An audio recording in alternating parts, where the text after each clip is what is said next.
Hello everyone, I'm Jack Fisher and welcome to my world. And it's a sad fact of life that all TV shows end at some point. But not every show gets to have a proper series finale. Most shows tend to get canceled before a finale can ever make it to the drawing board. And when a show does get to that point, it's still no guarantee that the finale will be satisfying. Ideally, a finale should tie up loose ends, offer a sense of closure, and reward audiences for sticking with the story since it began.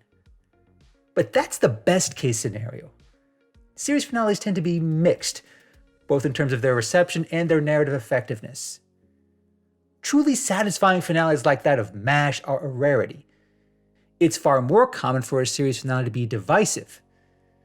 To this day, there are still people who are upset about the finale of Lost, Seinfeld, and How I Met Your Mother. But that's to be expected. It's next to impossible to create a finale that satisfies everyone. The most we could hope for in a finale is one that completes the story in a meaningful way. That was the approach to the finale of Breaking Bad. And while not perfect, it is very much the standard by which I measure most series finales. But there is another show that didn't really try to make the perfect finale. In fact, this show did something unique in that it embraced the idea that there's never an easy way to do things, and sometimes the things you don't like will always influence you. And that show is Malcolm in the Middle, a quirky but endearing sitcom full of juvenile humor and questionable messaging. For many, the show took sitcom family dysfunction to a cartoonish extreme. It was often irreverent and over the top, but it was also pretty damn funny. To this day, it is one of my favorite shows of all time. Between the lovable charisma of Frankie Muniz, the physical comedy of Bryan Cranston before he was Walter White, and the overly dramatic presence of Jane Kaczmarek, this show really had a lot to offer. Like Married with Children before it, Malcolm in the Middle went the opposite direction of the typical feel-good sitcom. Malcolm's family are not upstanding, upbeat models of society. They're a collection of low-class, ill-mannered, underprivileged deviants who always find themselves in bad situations that inspire worse decisions. Hell, they're the kind of dysfunctional family that would give other dysfunctional families a bad name. But a big part of their appeal was how they navigated that dysfunction, or failed to navigate in most cases. Everyone in Malcolm's family rarely learns their lesson, they rarely undergo meaningful growth, and they often screw themselves over with their bad decisions. But that's exactly what made it so funny. For 7 seasons, the antics of Malcolm and his family followed a fairly simple formula. Malcolm, his brothers, and his parents find themselves in trouble or in over their heads. They then struggle to rectify the situation, but often end up making things worse and incurring plenty of memorable comedy along the way. It's only because Malcolm is a genius that the family manages to carry on in any capacity. But in the series finale, the show takes that formula and injects something unique into the mix. After 7 seasons of wild antics, spectacular failures, and memorable monologues, Malcolm in the Middle sent a message that went beyond their rampant family dysfunction. I would even go so far as to say that the message in this finale is a lot more relevant now than it was when the episode aired in 2006. The main premise revolves around Malcolm graduating valedictorian from high school, being a genius, as was revealed in the first episode. His life is the only one within his family that has the potential to really be something. There are other assorted side plots in the episode, one of which involves a giant barrel of shit that Reese creates, but this plot with Malcolm is the main catalyst for the ultimate conclusion of this show. And shortly before graduation, Malcolm is given the kind of opportunity that most people can only dream of. Instead of college, he's offered a lucrative job at a tech company that would have given him a 6-figure salary, stock options, and a far less hectic life compared to what he's endured. And Malcolm makes clear that he wants that job. He wants that life because, unlike his brothers, he has a real chance of escaping all this dysfunction. It's all there within his grasp, but then it's just taken from him. Like so many other times throughout the show, Malcolm's control freak mother, Lois, steps in and stops it. She makes clear that he's going to college. And on top of that, he's going to have to work his way through, struggling as a janitor instead of using his genius to make things easier for himself. Naturally, Malcolm is not happy about any of this. But it's hardly the first time his mother has made choices that affect his entire life. In fact, it's one of the most prevailing tropes throughout the show. but it has never cost him this much before. It really hammers home the idea that no matter what Malcolm or his brothers do, they can never escape their mother's control. They can never escape the dysfunction that so defines their family. On top of that, Lois just doesn't want to control what he does after he graduates either. She wants to push him, and if necessary, shove him down a path towards becoming president of the United States. Both she and Hal reveal that they've had this in mind for Malcolm since they found out he was a genius. This leaves him baffled, frustrated, and more than a little upset. But this time, his mother explains her decision, and it goes beyond the usual, "I'm your mother, so do as I say." Instead, she does something that nobody on the show has ever attempted to do at this point. She imparts upon Malcolm and us, the audience, a series of harsh truths, and those truths help paint a much bigger picture about a world so plagued with injustice and dysfunction.